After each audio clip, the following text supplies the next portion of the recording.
Okay. Good morning, everybody. Good afternoon if you're on the other side of the ocean.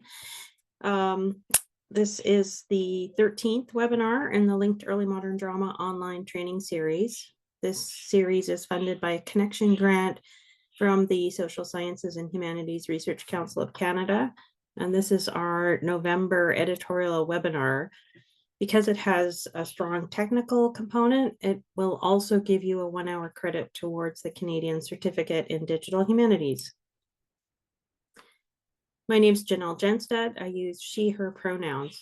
I'm a professor in the Department of English at the University of Victoria, where I teach Shakespeare, early modern drama, book history, and digital humanities. I'm the conceptor and director of LEMDO.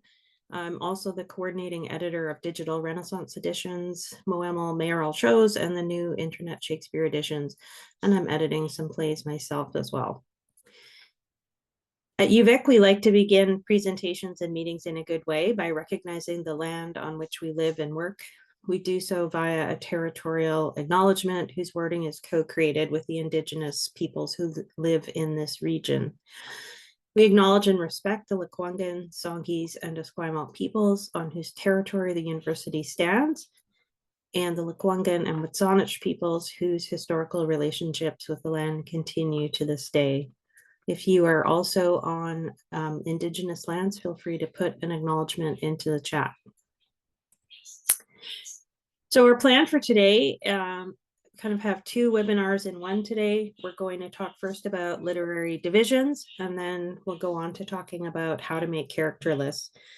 You're welcome to ask questions as we go and make comments. So if you've done this and you have advice and wisdom to share, we welcome that.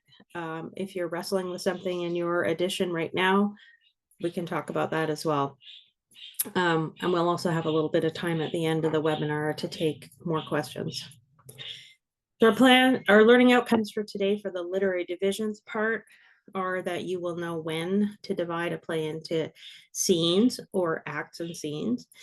You'll know how to encode scene divisions and give them linkable IDs. You'll know how to handle tricky literary divisions like choruses, prologues, and epilogues. And you'll know what happens to your encoding in LEMDO's processing. For the character list part of the webinar, the learning outcomes are that you will know how to create one or more character lists for your modern text. You'll know how to add notes to your character lists. You'll know how to deal with changing speech prefixes in your text. And you'll know how to deal with character groups and unnamed characters. So we'll start with literary divisions. The basic literary divisions in most editions, including LEMDO editions, are scenes, and we have two different ways of doing that depending on the play and the editorial tradition that lies behind editions of that play. Some plays are divided into running scenes. So by running scenes, I mean scenes only, not grouped together into acts, or acts and scenes. It's worth noting that from 1616, according to Gary Taylor, all plays have act divisions, even if they don't have scene divisions within the acts. So how we know where to insert these headings in the play. Some of the evidence comes from early witnesses. So on the left, we have A Humorous Day's Mirth from 1599. And this play does not announce a scene beginning or an act beginning anywhere in the play. It just starts with the stage direction and the first speech. So that's one possible model where you don't get any guidance from the early witnesses. The text on the right is from The Honest Whore, 1604 quarto, and this play starts off boldly with Actus Primus, Scena Prima, but in fact, there isn't a single scene marker after this point. So it's almost a convention to mark something out as the first scene in the first act, but there's no guarantee that the play is going to follow through on that. So in the absence of evidence from the early witnesses, we usually go with what's called the stage clearing rule. So we can insert a new scene whenever one group of characters has completely cleared the stage and a new group of characters has come in. And the general rule is that when that stage clearing happens, the expectation or the understanding is that we could be in a different time and we could be in a different place. Now, that's a rule that gets broken on a fairly regular basis in early modern drama. So you have to think through the lens of the stage clearing rule, but also be prepared to be really flexible on this point. So the example on the screen is from A Humorous Day's Mirth again, and you can see that there's an exeunt at the end of Mateo's speech, and then we have an entrance. Enter Fastigo in some fantastic sea suit at one door, a porter meets him at another. So you have to use your editorial acumen and see if any characters from the previous scene remain on stage. If they don't, we have new characters who haven't been on stage. And so we can assume that this is a new scene. A third piece of evidence that we can look to is the editorial tradition, but it's actually less consistent than you might think if you've been working entirely with 20th and 21st century editions. So scene divisions are generally attributed to Nicholas Rowe in 1709. But here's a scene that most of us know really well from Romeo and Juliet. He jests at scars that never felt a wound. In Rowe, it is labeled as Act 2, Scene 3. You probably know it better as Act 2, Scene 2. The reason that it's Scene 3 in Rowe is that he numbers the opening chorus in Act 2 of Romeo and Juliet as Scene 1. Most modern editions will not number that as Scene 1 in Act 2. They'll number it as Scene 0 in Act 2, or they'll just label it as Act 2 chorus. But then we have the example of the Oxford Shakespeare and the New Oxford Shakespeare following in the same pattern, that we don't even have a scene break here at all. Romeo comes forward, he jests at scars that never felt a wound. And the rationale for that in the New Oxford Shakespeare is that the stage hasn't actually been cleared.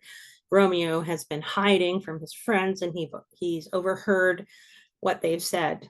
So if you've ever taught Romeo and Juliet and your students have had different editions, there's a really good chance that some of them have been flailing about trying to find Act 2, Scene 2, while others have Act 2, Scene 1 continuing at this point. So look at the tradition, but also recognize that you have to come up with scholarly reasons to justify following one part of the tradition or another. And here on this screen is just an example of how the New Oxford Shakespeare is handling scenes.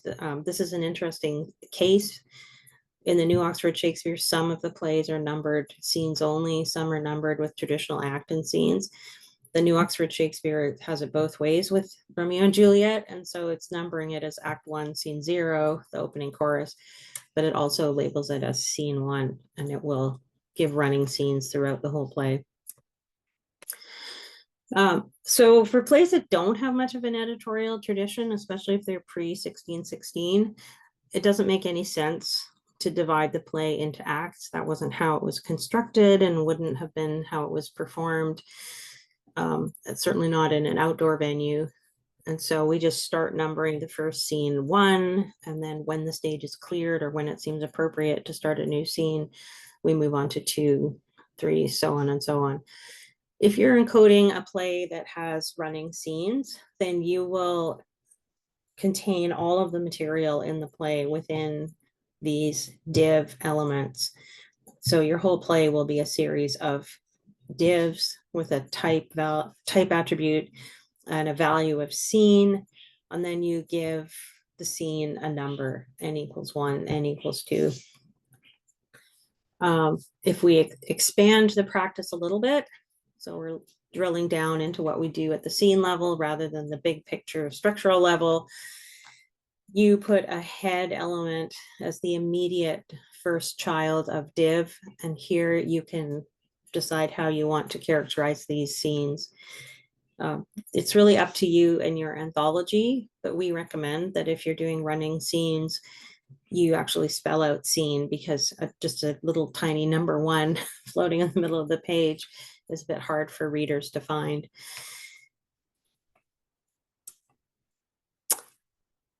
And then I'm just showing you what it looks like with the speech in place. So if we have our first scene in a play with running scenes, we have our head, scene 1, and then we'll have our first speech. Actually, we'll probably have a stage direction first. We'll have a series of speeches after that until we get to the end of the scene, and then we close the div, open a new div, and that will be the next scene of the play. If we're encoding acts and scenes, then we have a slightly different structural pattern. We have nested div elements. And so all of the scenes in a single act would be contained within this parent div. And you can see that we start with a div element.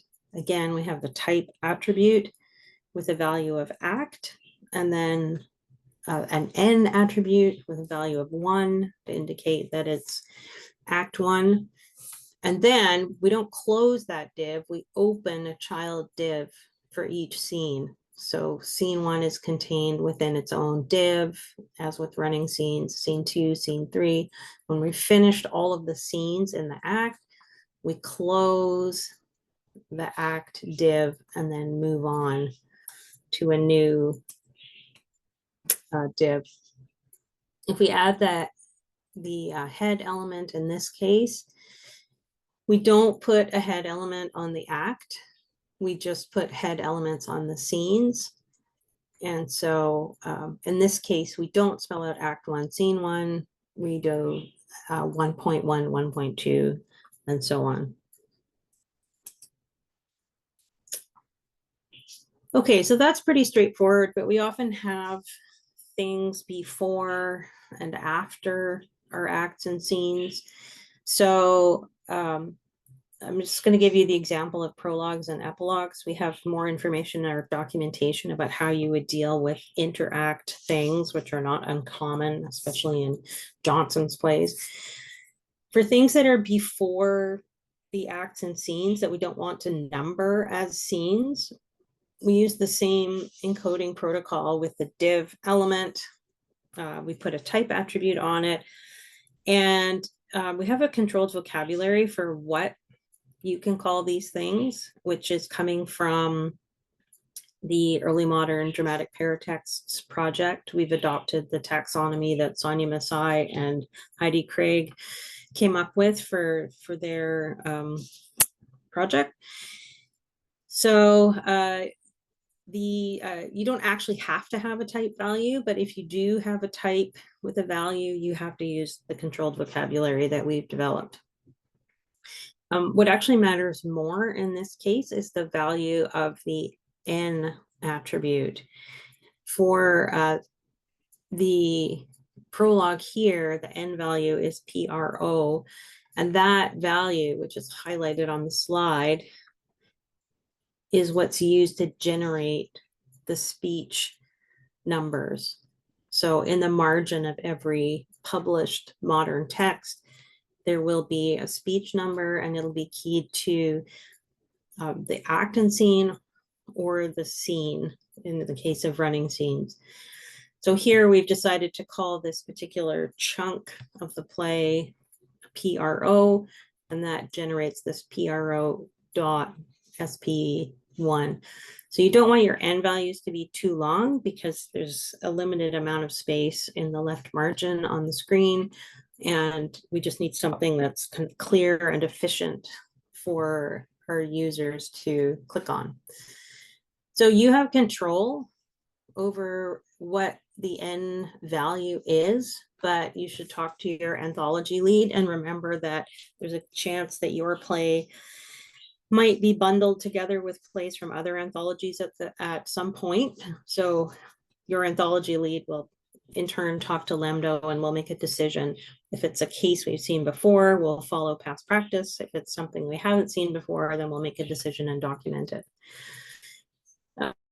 Again, there's a head element, and whatever you put in the head element becomes the heading for that particular literary division.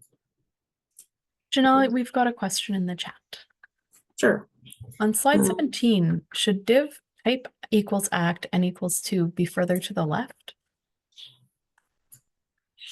Slide 17. Yeah, I think that's the one. There you go.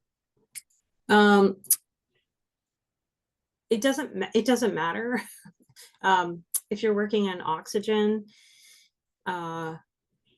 it will know the hierarchy. This is just me not formatting my slides as clearly as I could have. Apologies. Great, thanks. Okay, and then here's an example with epilogue. You can see that the editor, James Murdoch, has given the n attribute a value of epi, and that's generating this clickable navigational aid, epi.sp1, and the content of the head element is giving us the heading for the scene. Okay, I'll just pause for any more questions about acts and scenes before we move on to character lists.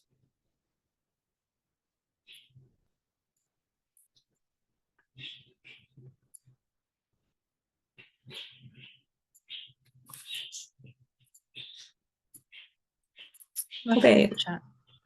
Okay. Character list. So what's at stake with a character list? Character list is an interface to the play. I remember when I was a student that I would put a sticky note on the character list, and I would often be flipping back and forth between the character list and the rest of the play. So it does become a bit of an entree into the text of the play. It's also a political act. So traditionally, characters are organized by gender or by class.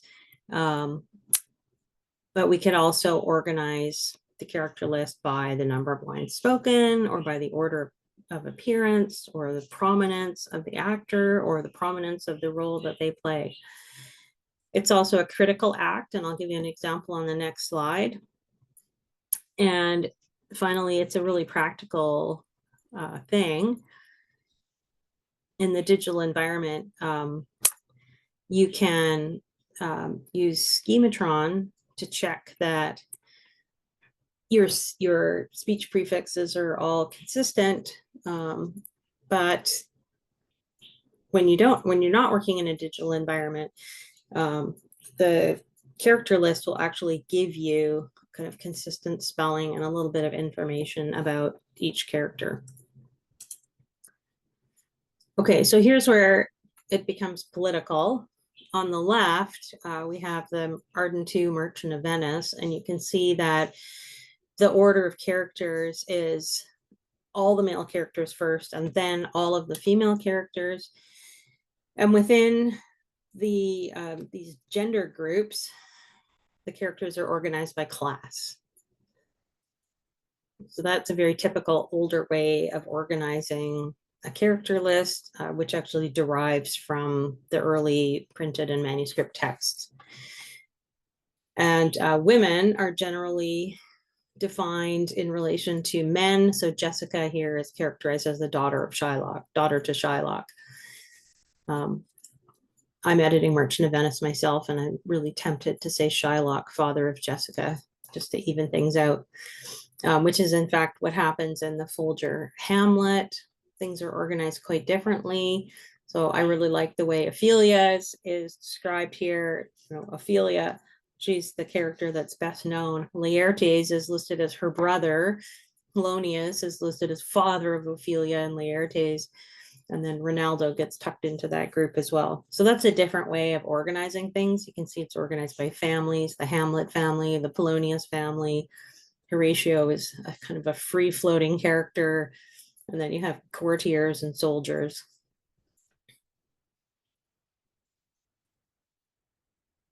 So the outcomes for our character lists are that you'll be able to curate your character list in order to make a critical claim.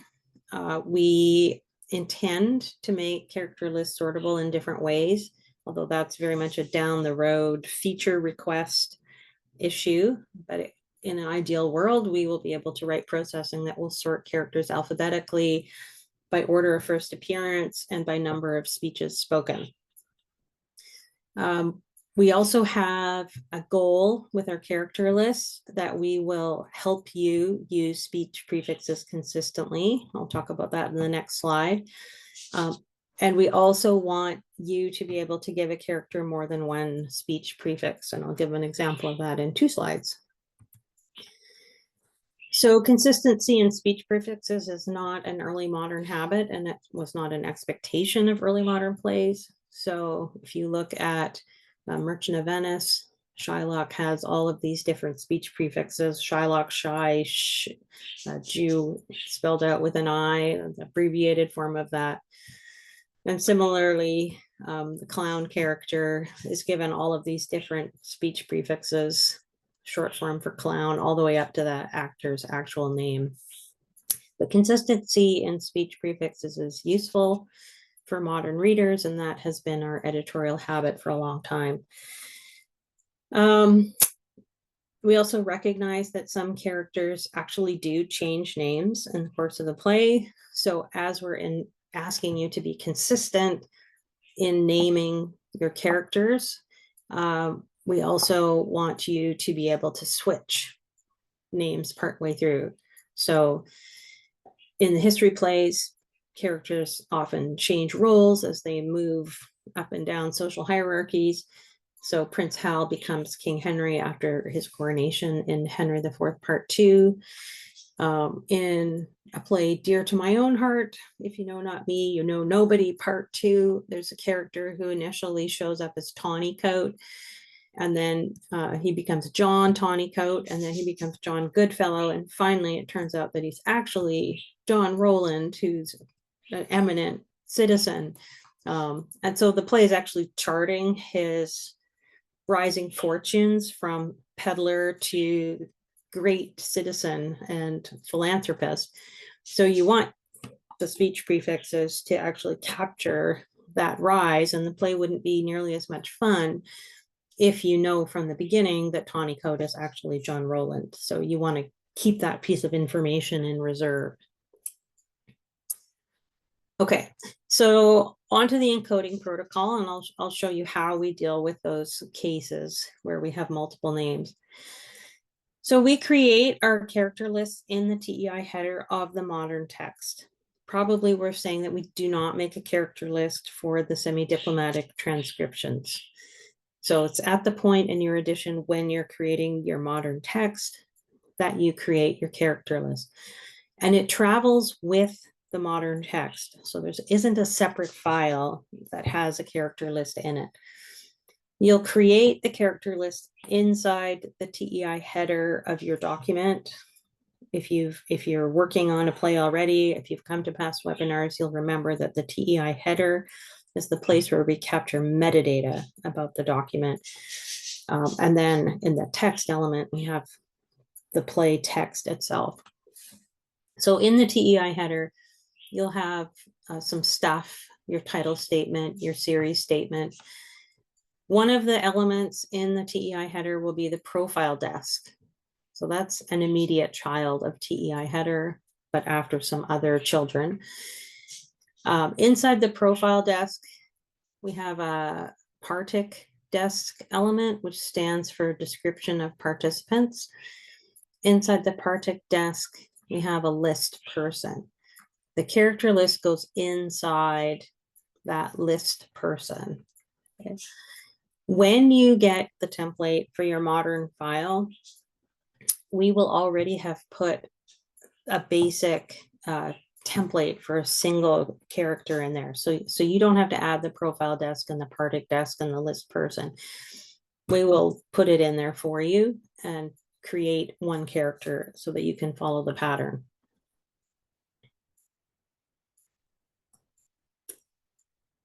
So here's a sample single person entry, and I hope I've indented everything to show the hierarchy. But as I said earlier, if I haven't indented things perfectly, it doesn't actually matter from Oxygen's perspective. So inside the list person, you'll have a number of person elements.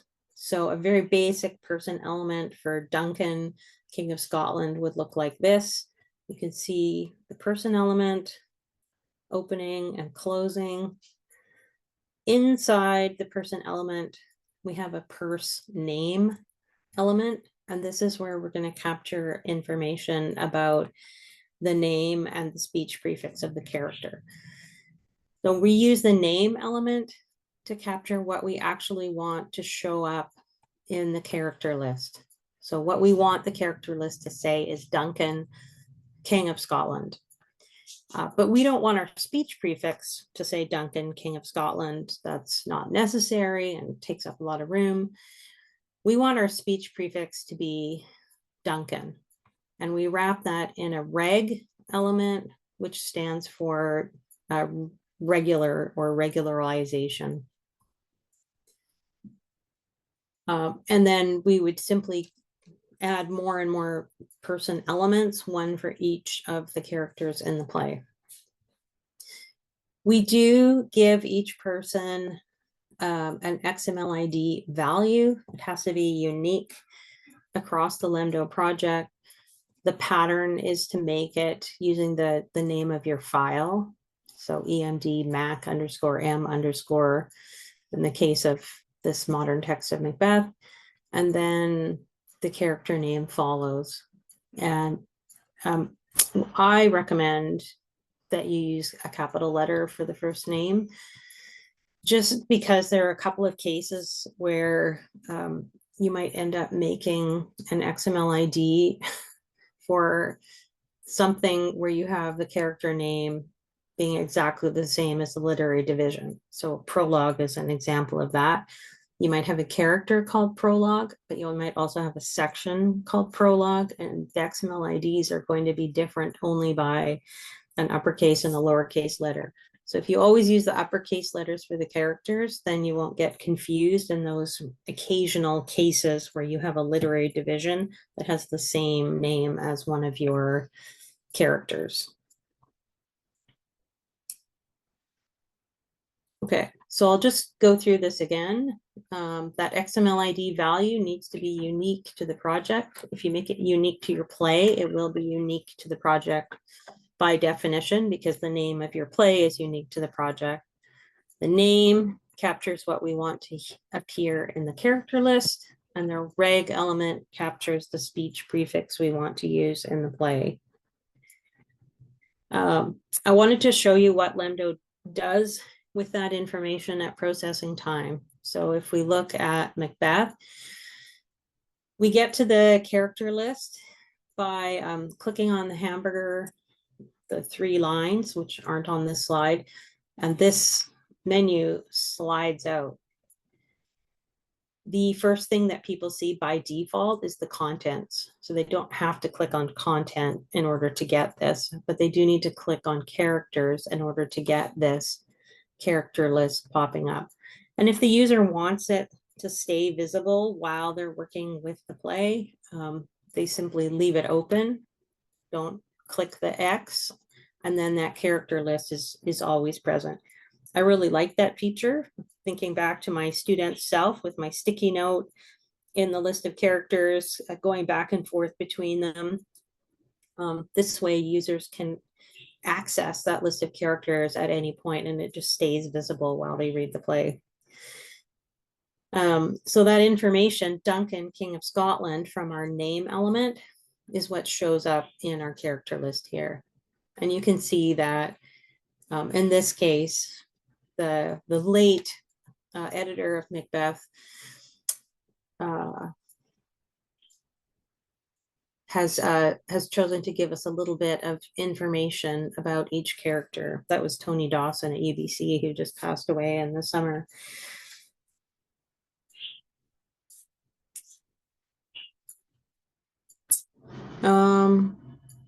Okay, So how do we use this encoding to kind of monitor my speech prefixes and make sure I'm being consistent of all through the play? So anytime that we have a speech element in the play, SP, we add a who attribute. And here's where we get to say who we as editors think is speaking a particular speech. The who attribute points to that XML ID that we assigned in the character list, in the list person inside the TEI header. The hashtag says, look inside this document to go and find this XML ID. So once we've done that, it triggers a little bit of processing, internal processing, if you like, that says that whatever is in the speaker element must match something that's in a reg element. So I'm going to toggle over to Oxygen to demonstrate that.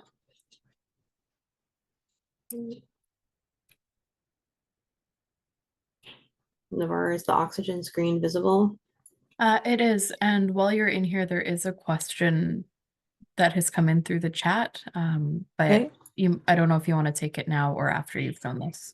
I can't see the chat right now. It's just the right moment. Would a dedicatory poem or epistle be placed in the TEI header as well? Or more generally, where are other paratexts placed? Right, good question.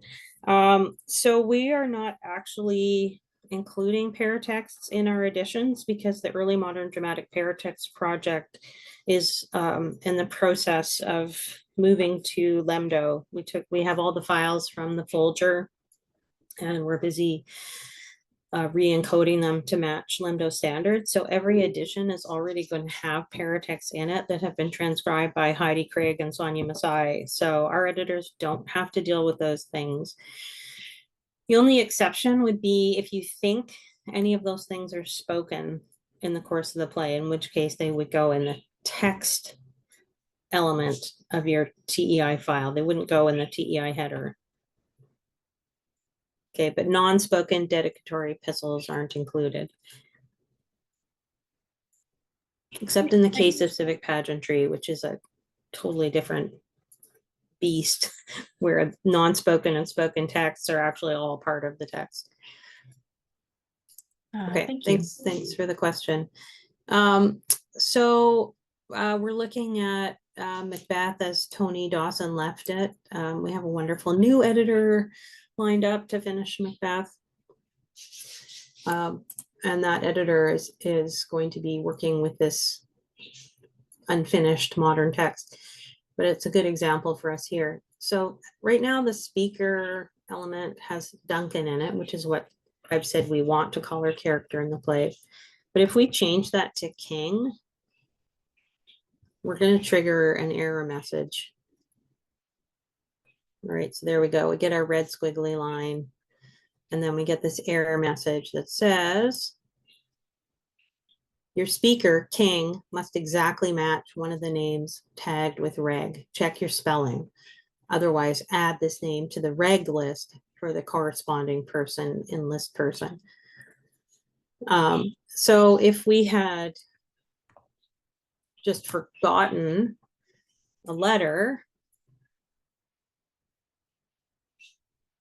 this is really helpful. This is going to catch spelling errors as you go. So we won't be proofreading for those later on. That can be helpful. It helps you monitor your spelling, but it can also make you stop and think, wait a second, you know, when I last worked on my edition 6 months ago, before I got swept up in the term, was I calling this character King or was I calling him Duncan? And the answer is Duncan. Okay.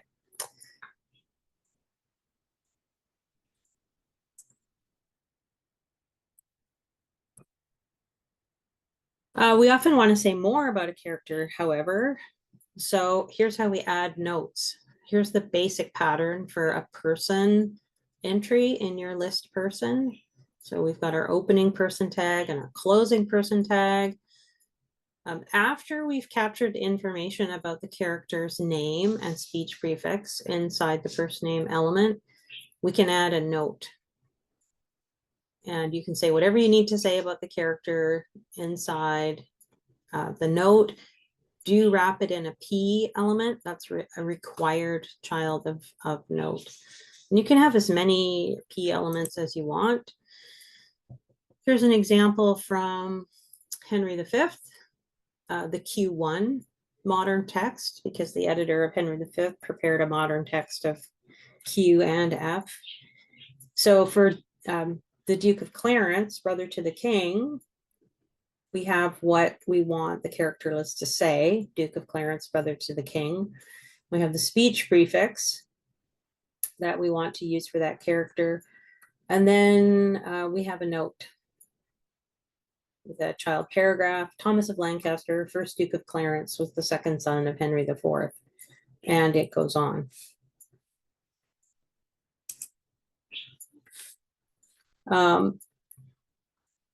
It's good to keep in mind that almost all of the LEMDO digital editions are also going to be available in a print-on-demand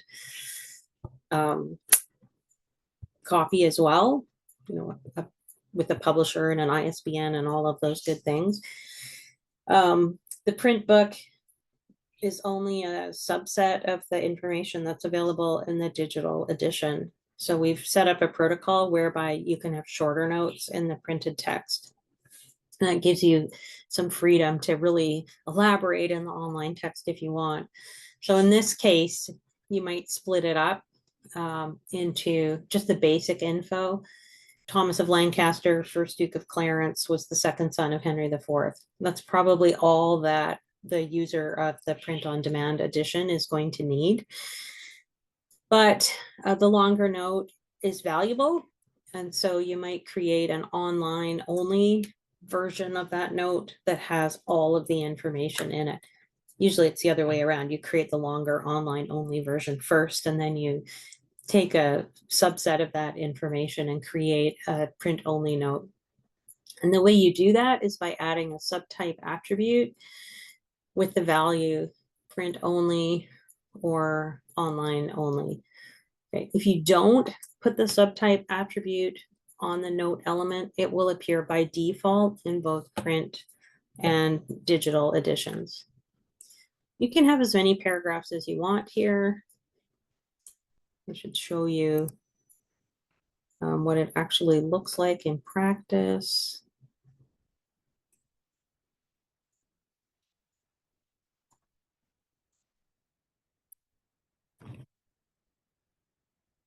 We have a lot of plays with Henry in the title.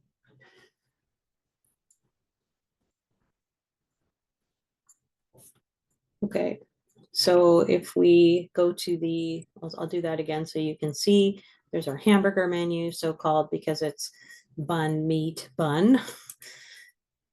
We click on that, we get our slide out contents menu by default. We click on the character list. And the information that's in our name element shows up here, but the information that's in the note is also available. If users click on the plus sign, here's that information about the Duke of Clarence. I wanted to show you something else while we're here.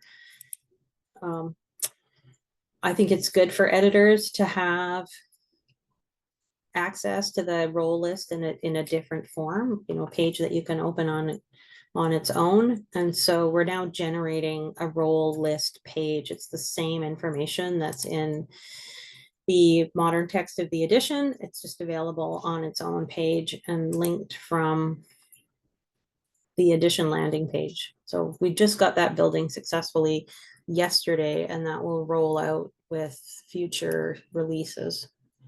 Janelle, we've had a question come in. Mm-hmm. Is it possible to create the same subtype divisions in one's annotation notes? Yes. Yes, absolutely.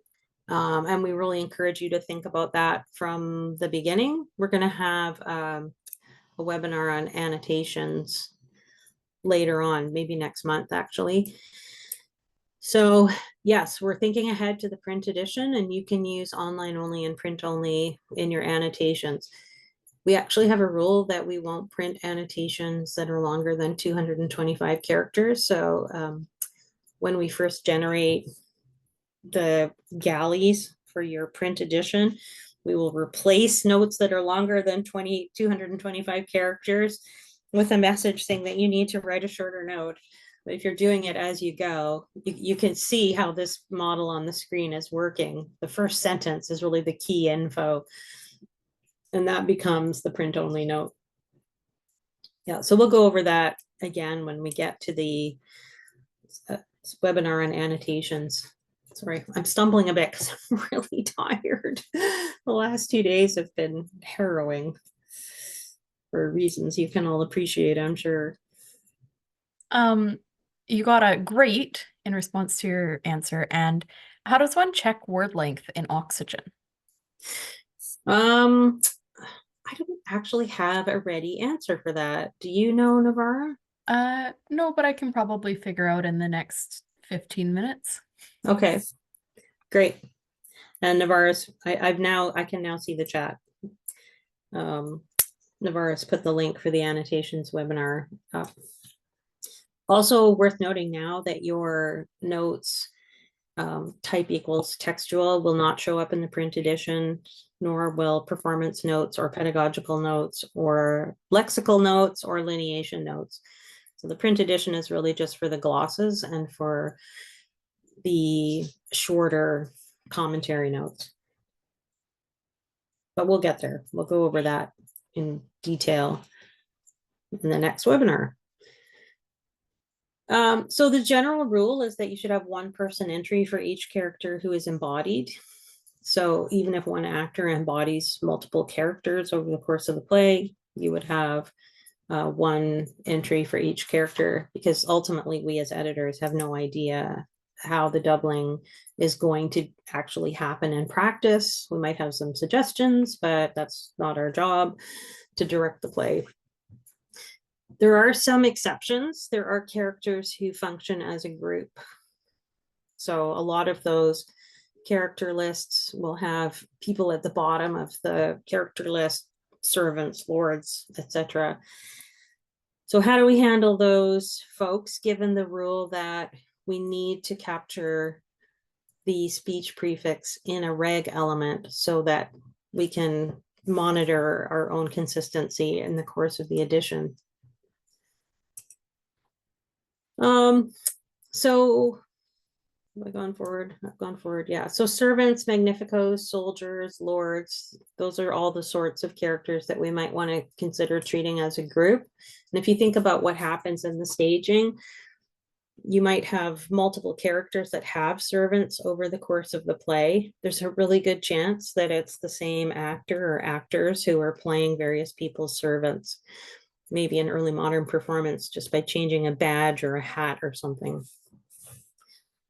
So we don't want to create multiple person entries for servants who are generic servants and maybe played by the same actor or whoever's available to play the servant.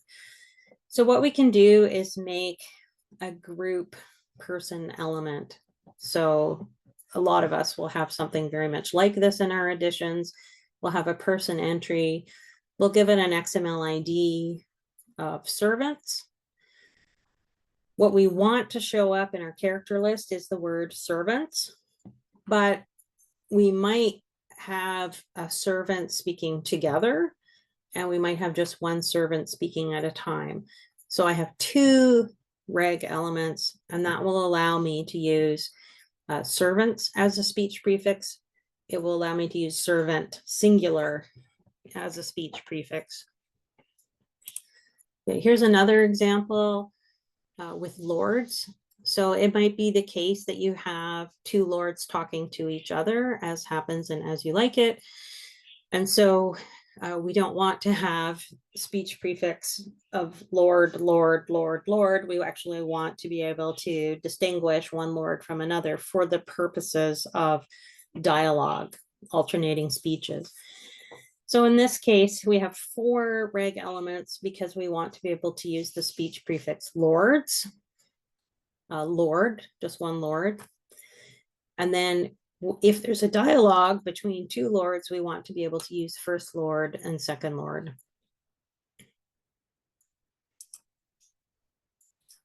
Okay. Now here's an interesting problem, and it came to my attention when Tony Dawson was alive and working on his character list. As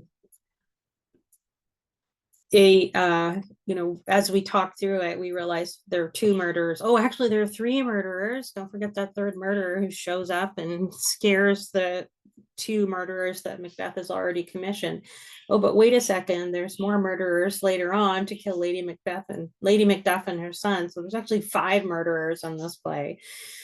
So those 2 murderers who were hired to kill Banquo and Fleance. There's a 3rd murderer to make sure that the first 2 do their job and then to kill them, in the editor's opinion in this case.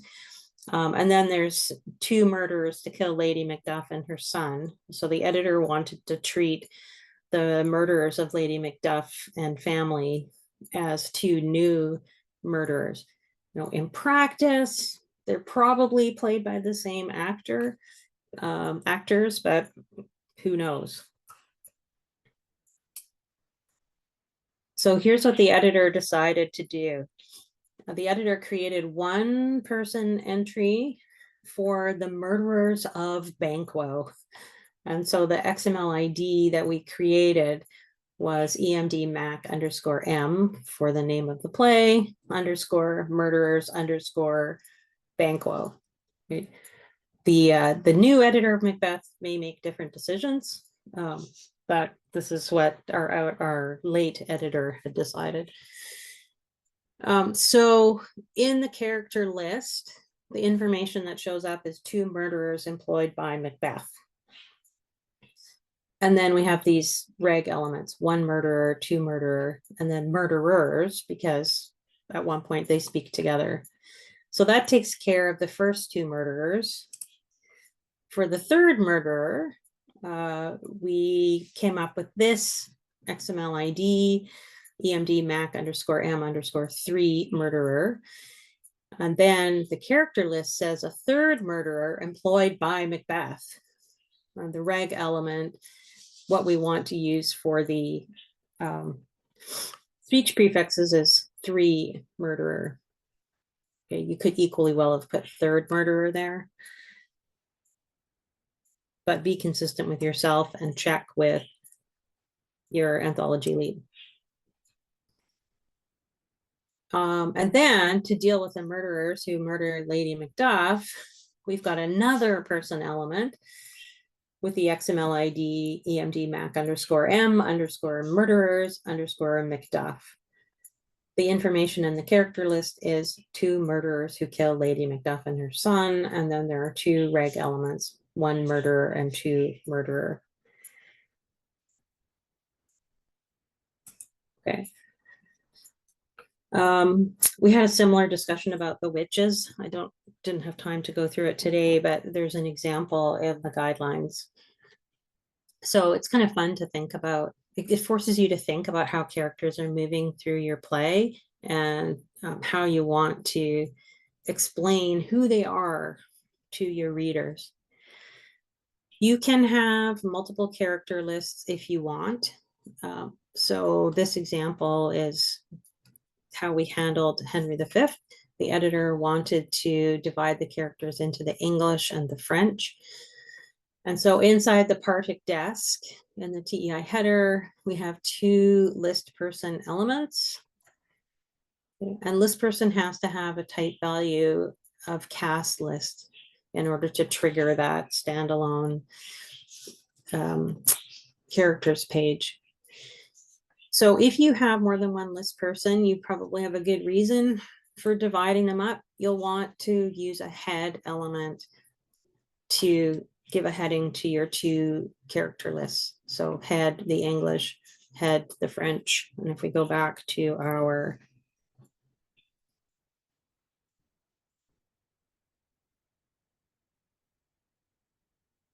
Modern quarto page, you can see there's the English and there's the French. The chorus doesn't quite fit, and so I keep coming back to this and trying to figure out how to handle the chorus better. The chorus is in its own list person, but we've never thought of a good heading for it. If you have any great ideas, drop them in the chat and I'll propose them to James. The quarto text doesn't have a chorus, so that's not a problem. Okay, so just a recap before we take final questions and chat a bit. You've learned how to create div elements for acts and scenes, and I see that I didn't teach you how to create IDs for the div elements, and we've kind of run out of time. So if Navara has time to cover it in the next webinar, we'll cover that then. You've learned how to add elements and name or number your acts and scenes.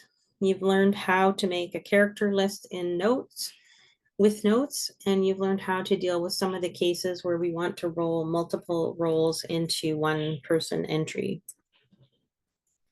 We do have good resources on this.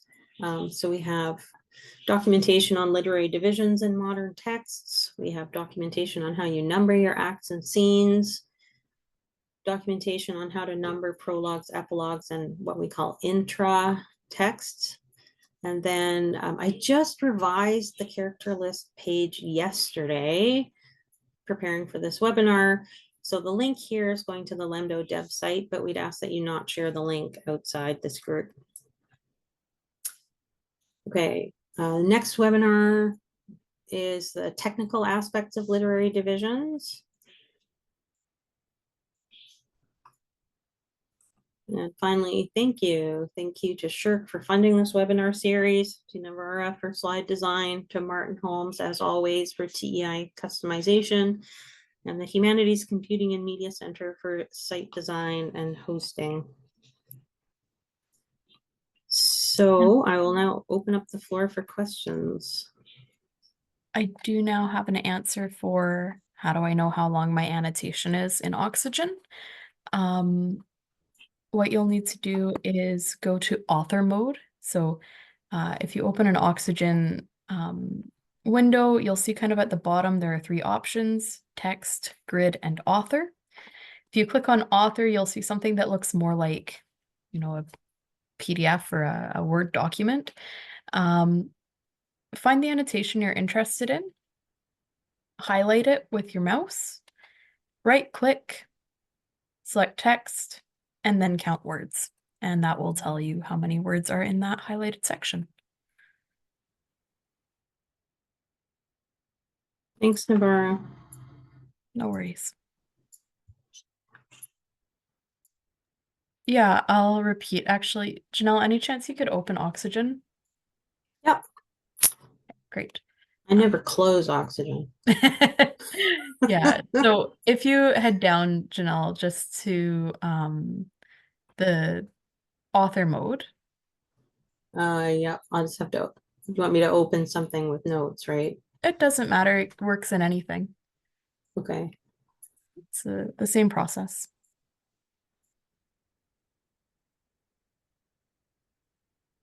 Okay.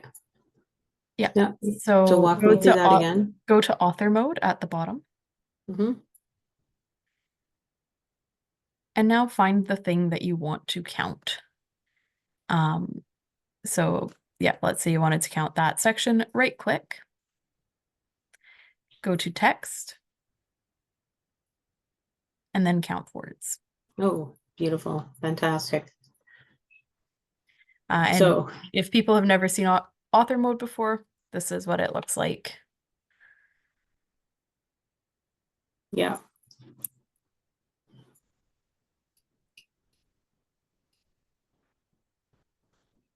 This is very basic styling. It's not the ultimate LEMDO styling, but it does make proofreading a bit easier.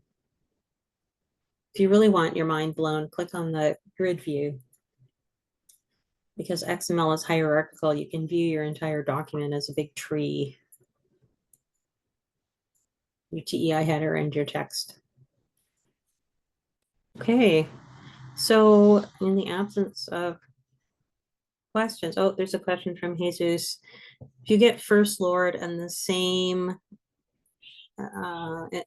First Lord and Second Lord in the same person entry with the same XML identifier, a future application counting the number of words each character speaks will not produce the numbers for each of these two lords.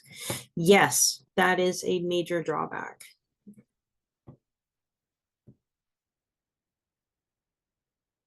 And there's no good solution to that.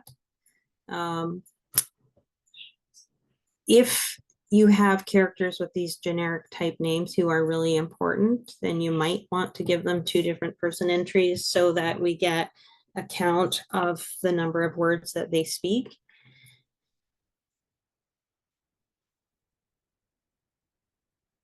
And Jesus says, but then we can create a separate person entry for each lord. Yes, exactly. So, you have to make a decision one way or another. Recognizing that if you create a separate person entry for each lord, you're going to get a line in your character list for each lord, one lord, two lords. That's your call, which you can make in conversation with your anthology lead. The witch example I took out of the presentation. I had a long conversation with Tony Dawson about whether the witches should have one person entry or three person entries, four for Hecate. And the reason that we ultimately thought that we should make three person entries is that you can, in performance, make distinction between the three witches, and they do have markers in the text that distinguish them. And so we decided not to collapse them into a single entry. And then we can also count the number of words that each witch gets.